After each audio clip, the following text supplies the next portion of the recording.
theater? Oh, we used to go down by bus downtown, and they had name bands, Glenn Miller and all these bands. Well, you have to sit through a movie before you could hear the band, and of course, when we got there, we'd always have to sit towards the back. So we'd sit through 2-3 movies just to get closer to the front. But our mom never worried about us because there was no problem downtown then. But we got to see all these name bands. Frank Sinatra was a singer, and some of those famous singers back in those days. Wow. Well, they were, some of them are, even you people that remember them. But anyway, we just, but that's what we did. I usually on, Saturday because of school and stuff. But, and mainly in the summertime. But it was really kind of fun. We just get on the bus and be 3-4 of us or so. And there'd be the whole day, wouldn't it be? And the whole day, we'd Because go if down you're in the morning. watching a couple of movies first. Yes, we had to that's sit right. through a movie, then we saw the band, then a movie and a band, and of course, if you wanted to Pretty soon we see got them, up close enough so you have to ready. get, you waited when people were going out, you had to hurry down. Get our money's worth. Oh, you did. Do you remember how much it cost to get in?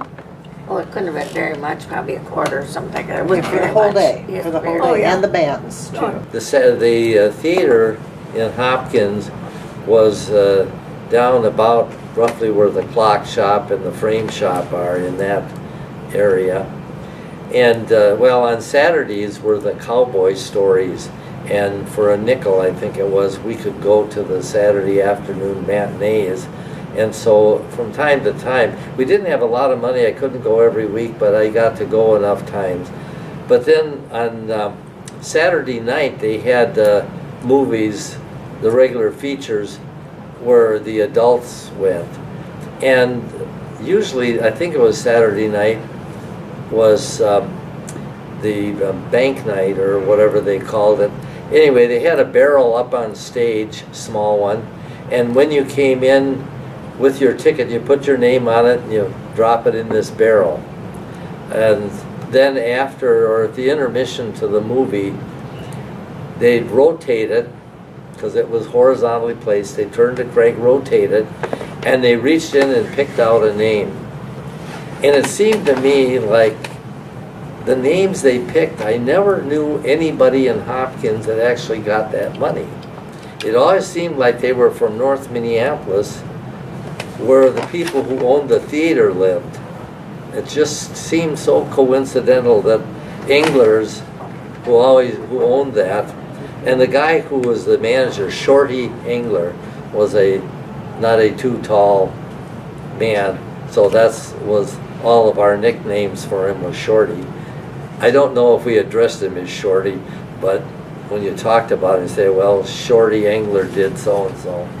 How much was the money prize? What was the value usually? You know, I don't remember if it was probably modest, like either $5 or $10, probably. Came to town, and of course, typical girls, we had to learn how to tap dance, and it was when the fire barn was on 8th Avenue, and they had this big hall. In fact, they even had the library up there at one time, and we all took lessons from this young fellow, and not only tap dancing, but then after a while, then we learned how to do other kinds of dancing of the day.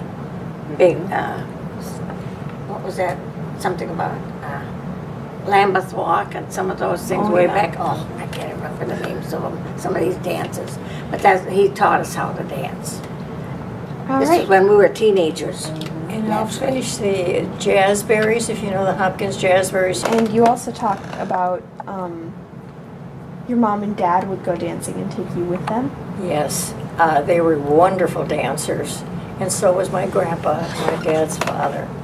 And they had dances up in the IOF hall, wasn't it, upstairs in Hopkins? And of course, there was no baby sings there. You always went, with your parents. And so we danced with our parents. We danced with Grandpa, He taught us all this when we were kids, and when we were tired, we went and sat and laid on the benches and fell asleep, and when our parents went home, they just picked us up and took us home. It was so much fun. So we've been dancing for many years.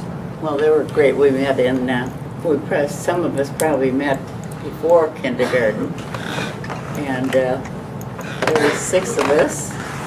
Ruth Jorgensen Doyle was one of my really close friends. And they lived near the park too, so we had a lot of, and then the other 5, we just got together all the time through grade school and high school. We had various names for ourselves, the Redcoats, the Lucky 6. We changed our names every once in a while, you know, but, and there are 4 of us still living, which is great. And what did you do with them?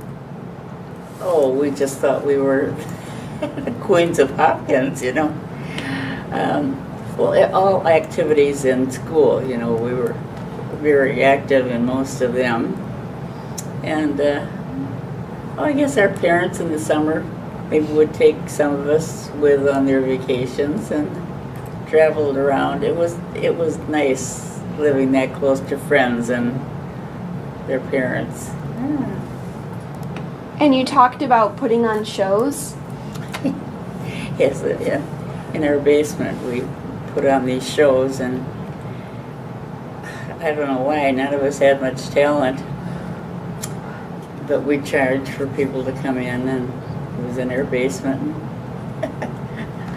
I suppose we sang and danced and did whatever we thought we could, but that was a big thing, having a show. And I think we charged a nickel or 10 cents to get into, so we made a lot of money.